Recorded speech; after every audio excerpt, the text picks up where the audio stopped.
Hi everyone, I'm Andy and this is the AI Breakdown. Welcome to your weekly news edition where I'll cover what happened in AI last week, why it matters, all in less than 10 minutes. First up, as I covered in my midweek episode last week, OpenAI used its dev conference to make a very loud statement. It's going all in on the enterprise. Reuters reports new partnerships with Spotify, Zillow, Mattel and others, plus developer tools that let ChatGPT plug directly into business apps. Think generating playlists inside Spotify or filtering property searches on Zillow via chat. Nick Turley, who leads ChatGPT, said the product will evolve into something that feels a little bit more like an operating system, acting as a central hub for services. Sam Altman reinforced the shift with a huge focus on serving businesses and brushed off bubble chatter, admitting whilst parts of AI are kind of bubbly, he insisted real value will get created. Stocks of several partners briefly popped on the news, which is always a nice sentiment check, even if it fades. The bigger question everyone's asking is about sustainability. OpenAI's ambitions, from locking in massive compute to launching splashy apps, require serious spending, and sooner or later the enterprise side has to pay the bills. It certainly looks like OpenAI want to make ChatGPT the front door to work, one interface to search, summarize, draft, query internal systems, and invoke third-party tools. They want to be your go-to for AI agents and assistants too, but the burden is on them to prove ROI at scale and show that plugins, security, and governance are robust enough for mission-critical use. If they nail it, they stop being just a chat app and become a platform other products build on. Meta is changing how it uses your AI chats, and the internet, unsurprisingly, is not thrilled.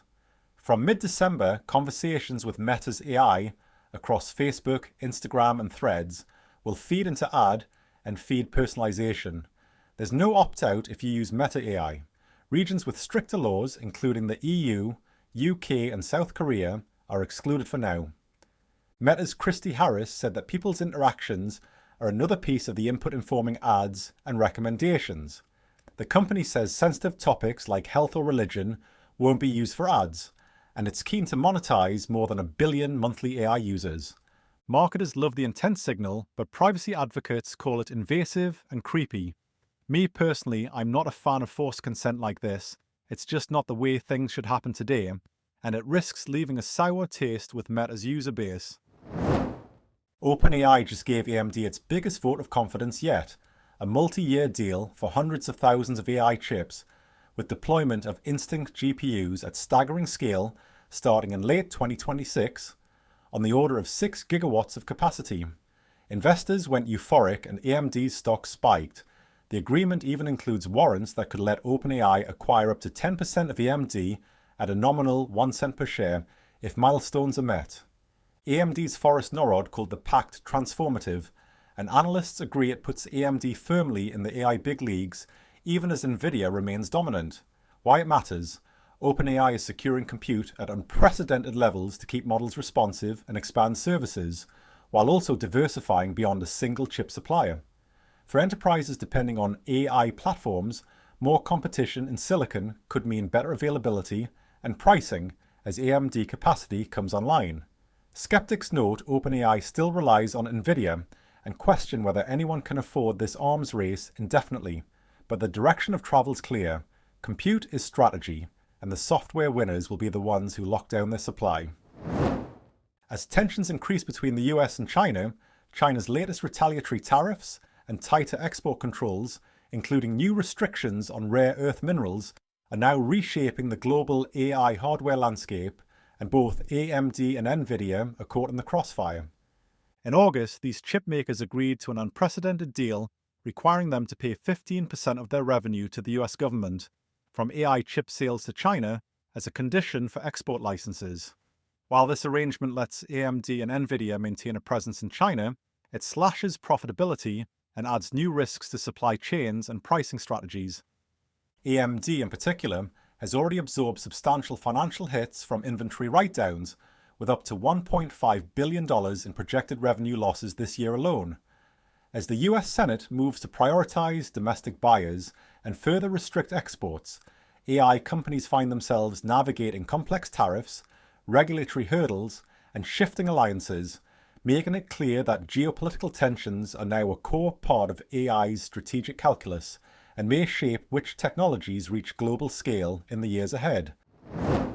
Anthropic landed two heavyweight allies. IBM is integrating Claude into its enterprise software, starting with a developer environment that helps corporate engineers generate code and automate tasks, and the two companies published a guide for building safe, enterprise-grade AI agents. IBM's software chief Dinesh Nirmal stressed governance and reliability, AI that fits how enterprises work, not experimental tools that create new risks. Meanwhile, Deloitte is rolling out Claude to 500,000 employees worldwide, Anthropic's largest deployment to date, putting an AI assistant in the hands of auditors, consultants, and back-office teams. Claude's reputation for safety and fewer hallucinations is a selling point. This is the shape of enterprise AI adoption: embed assistance inside trusted tools, pair scale with training and oversight, and measure time saved on research, drafting, and coding. The upside is huge productivity. The risk is quiet errors slipping into deliverables if teams treat AI like an oracle. Expect more firms to follow IBM's lead on governance checklists while pushing broad access like Deloitte. Safety plus scale is becoming the winning combination. Upwork's September hiring data reveals something counterintuitive. Companies aren't replacing humans with AI, they're frantically hiring people to clean up after it. The report shows massive surges in translation work, up 29%, sales copywriting, up 12%, and quality assurance, up 9%. Why? They say AI is churning out what's now called workslop, subpar output that needs human experts to validate, refine, and fix. While workslop is a real thing, I believe it often stems from poor AI implementation, skills gaps, and lack of proper human oversight rather than technology limitations.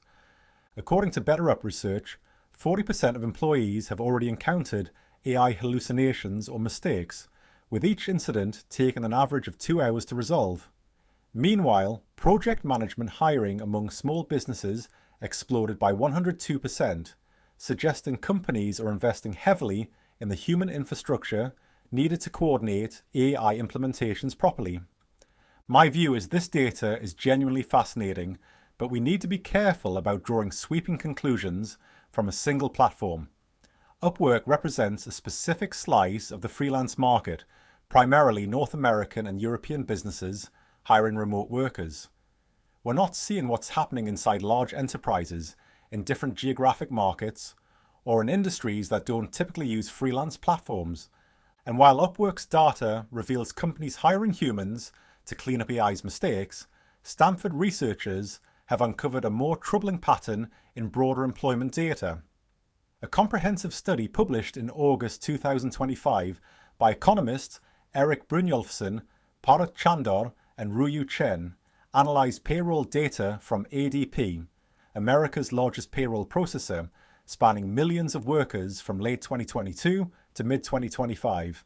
Their findings reveal that early career workers, aged 22 to 25, in AI-exposed occupations, experienced a 13% relative decline in employment, while employment for older workers in the same fields either remained stable or grew by 6 to 9%. This age-based displacement pattern could suggest that AI isn't just creating work slop that needs human cleanup, it's systematically replacing the entry-level workers who would traditionally handle those tasks. The study found that workers aged 22 to 25 saw a 6% decline in employment in the most AI-exposed occupations, compared to increases for workers over 35. Significantly, this decline occurred only in roles where AI tends to automate rather than augment human work. So what we're really witnessing isn't just companies hiring humans to fix AI errors as part of an emerging AI cleanup economy. It's a fundamental restructuring of how work gets distributed across age groups and skill levels, with profound implications for career progression and economic inequality. That's all for this week's AI Roundup. If you found value in this breakdown, please leave a rating and hit subscribe. See you next week.